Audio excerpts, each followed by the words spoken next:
नमस्कार, मी प्रतीक्षा आणि तुम्ही पाहताय मराठी मंडळी। पुण्यातील स्वारगेट बस स्थानकात 26 वर्षीय तरुणीवर झालेल्या अत्याचार प्रकरणाने संपूर्ण महाराष्ट्र हादरलाय। मात्र या गुन्ह्याचा तपास जसजसा पुढे जातोय तसतसे अनेक धक्कादायक खुलासे समोर येत आहेत। या घटनेतील मुख्य आरोपी दत्तात्रय गाडे याच्या गुन्हेगारी पार्श्वभूमीसोबतच राजकीय संबंध देखील उघड झाले आहेत। पोलिसांनी तपासात आणि माध्यमांनी समोर आणलेल्या माहितीवरून हे स्पष्ट होतंय की गाडे केवळ एक सामान्य गुन्हेगार नसून त्याचे स्थानिक राजकारणातील बडे नेते आणि लोकप्रतिनिधींशीही जवळचे संबंध होते।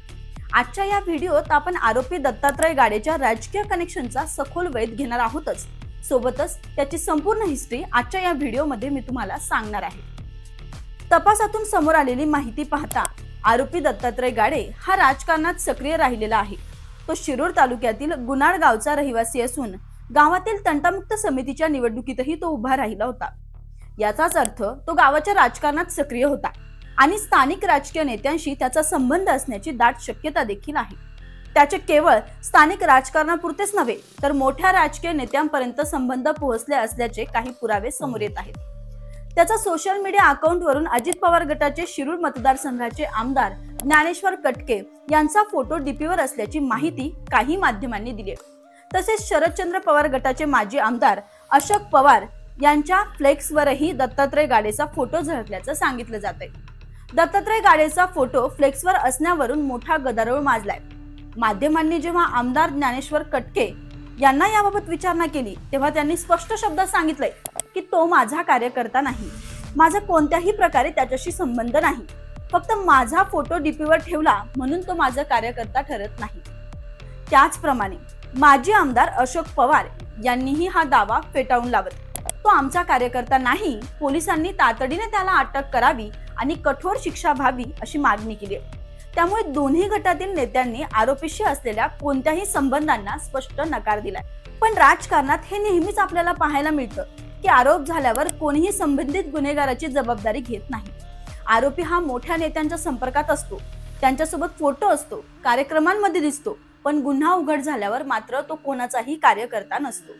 दत्तात्रय गाडे हा केवळ एक गुन्हेगार नव्हे तर तो स्थानिक राजकीय मंडळीत सहज वावरणारा व्यक्ती होता। गावातील लोकांनाही तो स्वतःला प्रभावशाली असल्याचे दाखवायचा। गुनाड गावातील काही नागरिकांच्या मते तो लोकांना महाकालेश्वर दर्शनासाठी उज्जैनला घेऊन जायचा, त्यामुळे त्याचा सामाजिक संपर्क देखील यामुळे बऱ्याच प्रमाणात वाढला होता। त्याचप्रमाणे बस स्थानकावर वावरण्याच्या त्याच्या सवयीमुळे अनेक लोक त्याला ओळखत होते। काही जणांना तो स्वतःला पोलीस असल्याचे देखील भासवायचा। त्यामुळे हा केवळ लुटमारी करणारा गुन्हेगार नव्हे तर राजकीय आडसर घेऊन स्वतःला सुरक्षित ठेवणारा अपराधी असल्याचे दिसते, असेही काहींचे मत आहे। सर्वात महत्त्वाचा प्रश्न असा आहे की इतक्या मोठ्या गुन्हेगारी पार्श्वभूमी असलेल्या व्यक्तीला राजकीय मंडळींचा आशीर्वाद कसा मिळतो? पोलीस तपासानुसार गाडेवर पुण्यातील विविध पोलीस ठाण्यांमध्ये जबरी लूट, चोरी आणि महिलांची फसवणूक यासारखे 7 पेक्षा अधिक गुन्हे दाखल आहेत। यातील काही प्रकरणात त्याला अटक देखील झाली होती आणि तुरुंगवासही झाला होता। मग इतक्या गंभीर गुन्हेगारी इतिहास असलेल्या व्यक्तीला राजकीय संरक्षण मिळतं कसं? आणि जर त्याच्यावर इतके गुन्हे दाखल झाले होते तर त्याच्यावर कडक कारवाई करण्याऐवजी तो वारंवार सुटत कसा राहिला? हाही एक मोठा प्रश्न आहे, जो फक्त दत्तात्रय गाडेच्या प्रकरणापुरता मर्यादित नाहीये। अनेकदा असे आढळले की गुन्हेगारी पार्श्वभूमी असलेले लोक स्थानिक राजकारणात प्रवेश करतात आणि पुढे जाऊन राजकीय पक्षांसाठी काम करतात। दत्तात्रय गाडे आता पोलिसांच्या ताब्यात आहे। त्याला 12 मार्च पर्यंत पोलीस कोठडी सुनावण्यात आली आहे। मात्र स्वारगेट प्रकरणात आणखी एक नवीन ट्विस्ट आलाय। कोर्टात आरोपीच्या वकिलांनी युक्तिवाद करताना वेगळाच दावा केलाय। दोघांमध्ये सहमतीने शारीरिक संबंध झाले। सीसीटीव्ही फुटेजमध्ये आरोपीच्या आधी तरुणी स्वतः बसमध्ये जाताना दिसत आहे। कुठल्याही प्रकारची धक्काबुक्की झालेली दिसत नाही। दोघांमध्ये सहमतीने शारीरिक संबंध झाले आहेत।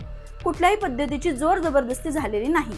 7,500 आर्थिक व्यवहार देखील आरोपी व तरुणीमध्ये झाला असं आरोपीच्या वकिलाने म्हटलंय। तर दुसरीकडे तपास अधिकारी युवराज नांदरे यांनी कोर्टात घटनेची माहिती देताना म्हटले की ताई म्हणून हाक मारली, मी 15 वर्ष कंडक्टर म्हणून काम करतोय, तुमच्या गावी जाणारी बस दुसरीकडे लागलेली आहे असं सांगितलं।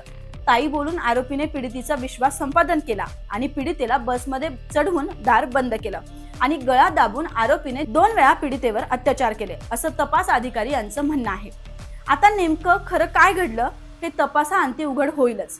या बाबतीत तुम्हाला काय वाटतं तुमच्या प्रतिक्रिया आम्हाला कमेंटमध्ये नक्की कळवा आणि अशाच व्हिडिओसाठी मराठी मंडईला सबस्क्राईब करायला विसरू नका। धन्यवाद।